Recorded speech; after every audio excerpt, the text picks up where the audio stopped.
Hello everyone, সবাইকে স্বাগত deer defence একাডেমিতে। তো তোমরা অলরেডি নিউজটা পেয়ে গেছো, যেখানে সবার জন্য একটা বিশাল খুশির খবর, যেখানে তোমাদের এসএসসি জিডির ভ্যাকেন্সি ৩৯,৪৮১ থেকে বেড়ে গিয়ে হয়ে গিয়েছে তোমার ৫৩,৬৯০।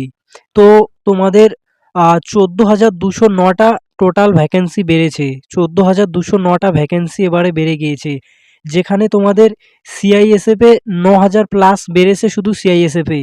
তো এবারে কিন্তু সিআইএসএফের কাট অফ অনেক কম যাবে, ঠিক আছে?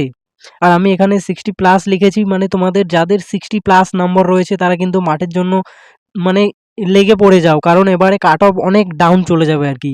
মানে জিডির ইতিহাসে হয়তো এবারে প্রথমবারে মানে এতটা কাট অফ ডাউন যাবে, কারণ এবারে প্রশ্নের লেভেল অনেক হার্ড হয়েছে, আর পরীক্ষাতেও বেশি মানে অ্যাটেন্ড কম হয়েছে আর কি আগের বারের তুলনায়। মানে গত কয়েক বছরের তুলনায় এবারে কিন্তু ক্যান্ডিডেট অ্যাটেন্ডেন্স কম দিয়েছে এক্সাম হলে। দেন এবারে প্রশ্ন অনেক হার্ড হয়েছে আর কি জিডির মতো এক্সামে।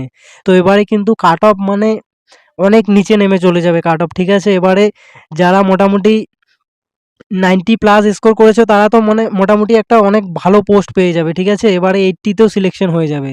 তো এবারে হচ্ছে কাট অফ কতটা এক্স্যাক্টলি কতটা যাবে সেটা কেউ বলতে পারবে না। যারা এসএসসির সাথে লিঙ্ক আছে ডাইরেক্ট একমাত্র তারাই বলতে পারবে, আদারওয়াইজ কেউ বলতে পারবে না। কিন্তু এটা শিওর যে কাট অফ অনেক কম যাবে এবারে।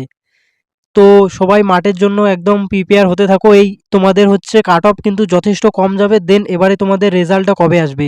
রেজাল্ট কিন্তু ৪-৫ দিনের মধ্যে চলে আসতে পারে।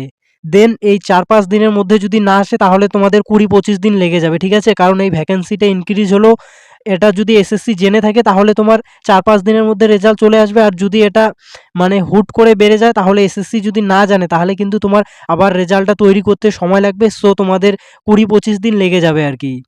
তো এবারে হচ্ছে তোমাদের কাট অফ যথেষ্ট কম যাবে, আর সিআইএসএফে তো আরও কম যাবে। এবারে মানে এই যে ১৪,০০০ ভ্যাকেন্সিটা বেড়েছে, এখানে হচ্ছে তোমার মানে বিএসএফের বেশি বাড়েনি আর কি ভ্যাকেন্সি। এখানে তোমার সিআইএসএফ তারপরে বাকি যে পোস্টগুলো আছে সেগুলোতে অনেক বেশি বেড়েছে। ৯,০০০ প্লাস সিআইএসএফের দেখে মানে অনেক ভ্যাকেন্সি বেড়ে গেছে। আর ওয়েস্ট বেঙ্গলের কাট অফ তো এবারে অনেক কম যাবে, কারণ ওয়েস্ট বেঙ্গল হচ্ছে এমনিতেই মানে একটু বেশি ভ্যাকেন্সি আছে আর কি। আগেরবারে মানে যত ভ্যাকেন্সি এবারে সেই তুলনায় বেশি ভ্যাকেন্সি বেড়ে গিয়ে বেশি হয়ে গেছে আর কি। তো কাট অফটা এবারে অনেক কম যাবে আর কি। তো সবাই রেডি হয়ে যাও মানে মাঠের জন্য। সবাইকে বেস্ট অফ লাক।